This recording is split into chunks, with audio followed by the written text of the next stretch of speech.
Alright, all you plaque-earning, high-scoring champions out there, welcome back to the Indy Radio Arcade. And you know what, we almost forgot to mention that Dark Mage was a character available in Super Smash Flash 2.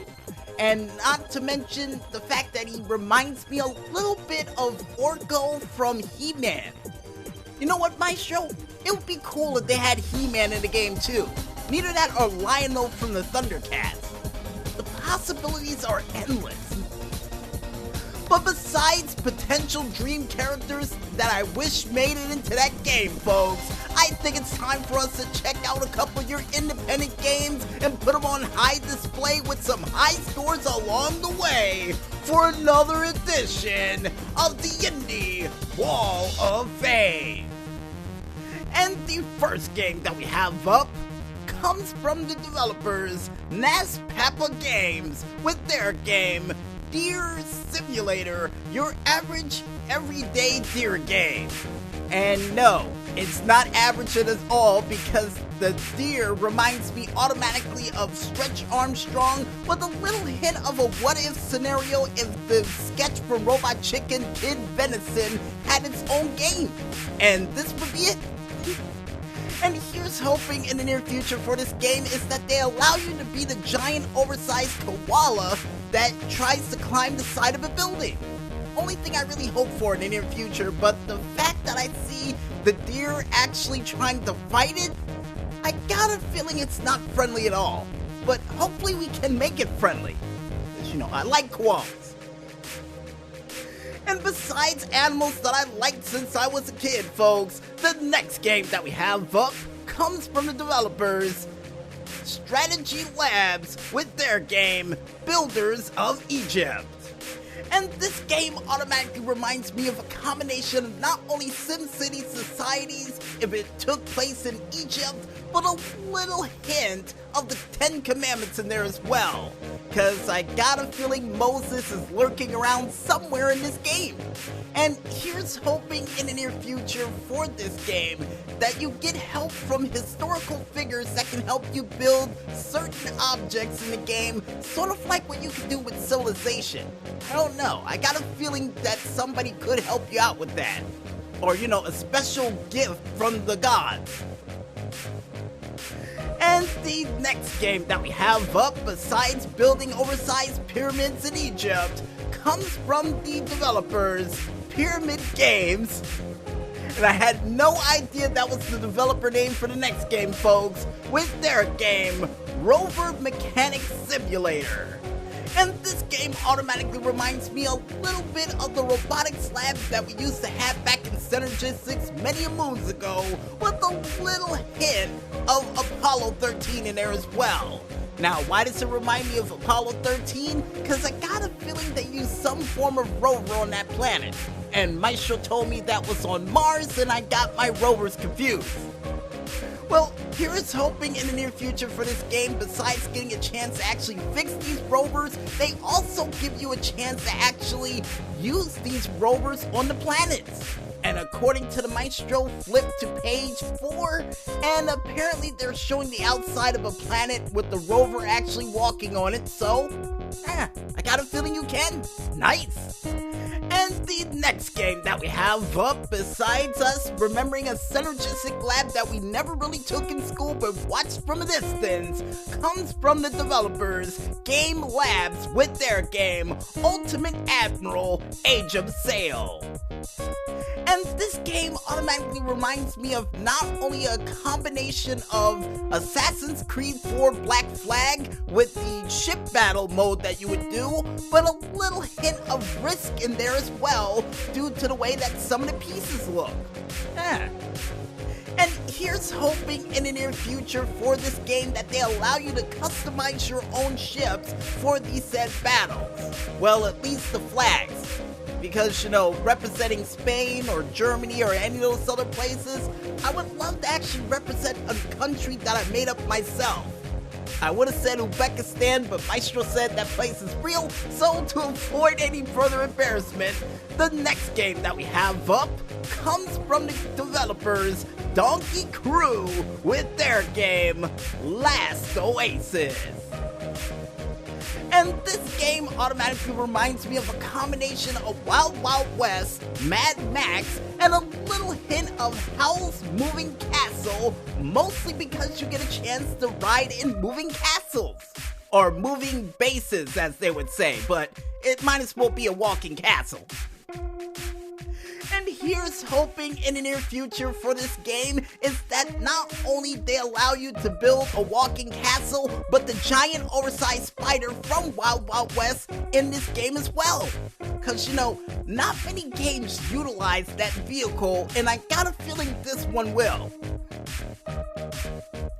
And the next game that we have up comes from the developers Survios with their game, The Walking Dead Onslaught. And this game automatically reminds me of, well, Dying Light.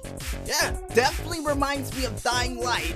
And here's hoping in the near future for this game, besides being the regular characters of this game, they also allow you to create your own characters to go along with the story. And even give you a chance to join Negan's camp when necessary during this game. So you can get that cool Negan bat. The one with the chains and the spikes. Always wanted to see if I could use that in open combat in this game, and hopefully they let you use it too.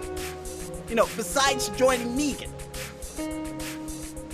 And besides me mentioning Negan more times than I would Norman Reedus, the next game that we have up comes from the developers Next Studios with their game, Metal Revolution. Awesome name for the game too.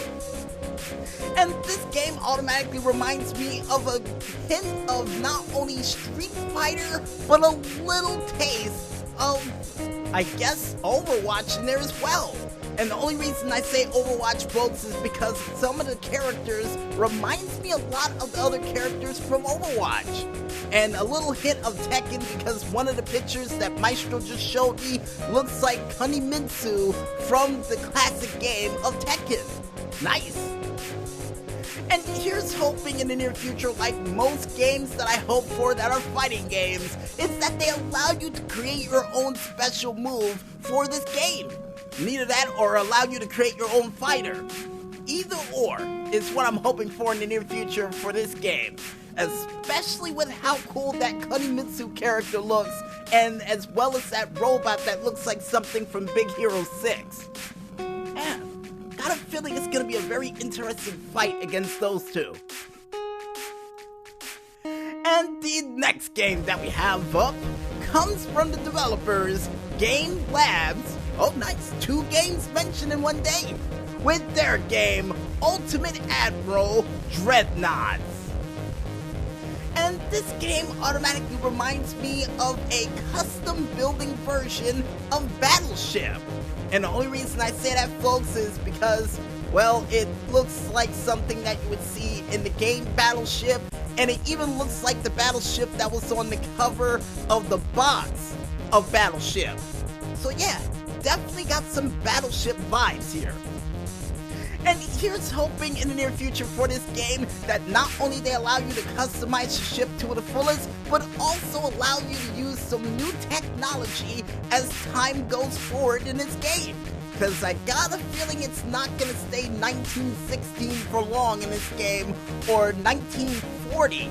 Yeah, definitely 1940 circa for this game, and I got a feeling it won't stay that way for long, and there might be some future technology, so the ability for your ship to adapt with the times is the only thing I hope for in the near future.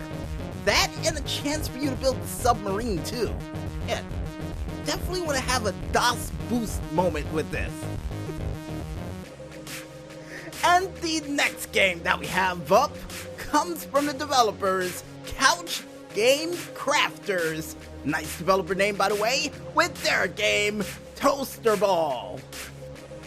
Nice name for the game too, and this game automatically reminds me of a combination of not only Pong, but a little hint of the brave little toasters, seeing the fact that these toasters are going at it in a giant oversized arena. And the maestro said the only way this would work if it was in a giant junkyard instead of an arena. But before I get off track, folks, here's hoping in the near future for this game, not only you get power-ups to help you during these toaster-like battles, but you can also customize your own toaster and even have a tournament mode while you're playing Toaster Ball. Yeah, the only things I hope for in the near future for this game. And the last but not least game that we have up for this week, folks, comes from the creator, Chanel Marchland, with their game, Corget. And apparently, according to the maestro, it was March Hand. Or March N? Marchin'? You know, we'll go with the last one. And this game automatically reminds me of the rebooted version of RoboCop with a little hint of the new version of Judge Dredd and a splash in there of, I guess, the movie House of the Dead.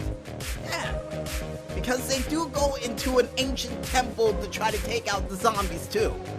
And here's hoping in the near future that not only they give you, besides the cool assault rifle and sword you get a chance to use to take out enemies, but also a shotgun and a flamethrower or some form of grenade to take out hordes that you may wake up as you try to make your way through this distant future of a world. Or the black hole grenade that they had in Perfect Dark. Cause if it is the future, I got a feeling they developed that. And if they didn't, have a researcher that can help you develop future tech like weapons. Cause I got a feeling you're gonna need it to combat against all those zombies. And with all those games out of the way, folks, we now head into the high scores from the Twitter page of one man only known as @highscore. And the first high score that we have up comes from the video gamer Lard Quay with his high score of 1,521 in the television game of Stampede Select 4. Next high score that we have up comes from Ed1475 with his high score of 6,004 in the ColecoVision game of Bump and Jump Skill 4. A lot of Skill 4 games this week. I like it. And to keep those skills up, folks, once again, Ed1475 with his high score of 18,830 in the ColecoVision game of Space Fury Skill 3. Then you have Omar Gettin with his high score of 18,650 for the Game Boy Advance game of Famicom Mini Volume 7 Xervius. Nice name for the game, too. Next high score that we have up after that, once again, comes from Omar Gettin with his high score of 31,470 for the classic Game Boy Advance game of Famicom Mini Volume 11 Mario Brothers. Next high score we have up after that comes from none other than Zero Skull with his high score of 2,750 in the Tiger Electronic Strider game of Tiger Electronic Strider, which was a dedicated handheld. We got the title confused, but nevertheless, the fact that he did it on a Tiger game, good job. And the next high score that we have up once again comes from Zero Skull with his high score of 11,120 for the Game Boy game of Tetris Type B Level 1 High Zero. Not bad. Next high score that we have up after that, and wow, comes from Omar Gettin with his high score of 7,008,500 on the dedicated console of Jakks Pacific Mortal Kombat. And he did it with Scorpion too, so I guess when he went for that high score, he said, "Get over here!" Alright, before Maestro decides to throw rotten fruit at me, the next high score that we have up comes from Retro Rob with his high score of 267,000 during the Atari flashback game of Battle Zone, which I think was that game that they had on UPN 9. Oh, according to the Maestro, that was Battle Dome. Battle Dome. Right, gotcha. Almost got the reference wrong. Thanks for the save, Maestro. And the next high score that we have up comes from Larkway once again with his high score of 83,000 during the Game Boy game of Chiku Hero Gun Zas Easy. And I got a feeling I butchered the hell out of the name of that game, but nevertheless, congratulations Larkway for your high score. And Maestro said we got time for 2 more high scores, so the next high score that we have up comes from none other than Bam Mies with his high score of 1,100 during the Android game of Brick Game P, which I think is Tetris or Pong, but from the look of it at this angle, yep, definitely Tetris. So congratulations. And the last but not least high score that we have up for this week comes from the gamer Wow JML 101582 with his high score of 11,553,160 during the classic pinball game of Dale Jr. And if you guys want to check out any other cool high scores that are currently still trying to make their way through the Twitterverse as we speak, you can go ahead and head on over to the Twitter page of one man only known as @highscore, or head on over to their website known as highscore.com and get cool prizes for your high scores. And like we say all the time on every single show that we do this part of the show on, it's a fair trade. And this week's year-starting high score comes from JML 101582 with his high score of 11,553,160 during the pinballing game of Dale Jr. And if you guys want to check out any of the games that we mentioned for today, plus other games that are still trying to make their way through the Steam machine via the cargo ship, cargo plane, or subterranean train that is currently rumbling underneath your toes, you can head on over to the store.steampower page, only known as store.steampower.com, and just click ever so lightly on that Indy button while clicking even lighter on that upcoming page to check out a whole bunch of beautiful diamonds in the rough that not only we unearthed, but also you unearthed by checking them out for the past 4 years on this show. And that is officially Indie Radio Arcade approved while supplies last. And yes, Maestro, we decided to turn it into an infomercial because we realized we used the Diamond in the Rough line for Music Village this past week, but I said, hey, let's advertise it a little bit more because these games earned it. And I guess with that said, folks, we might as well head back into the music one more time. And when we return, we'll be back with the $256,000 question right after a word from our sponsors. So don't skip out on the bonus round just yet, folks, and stay tuned.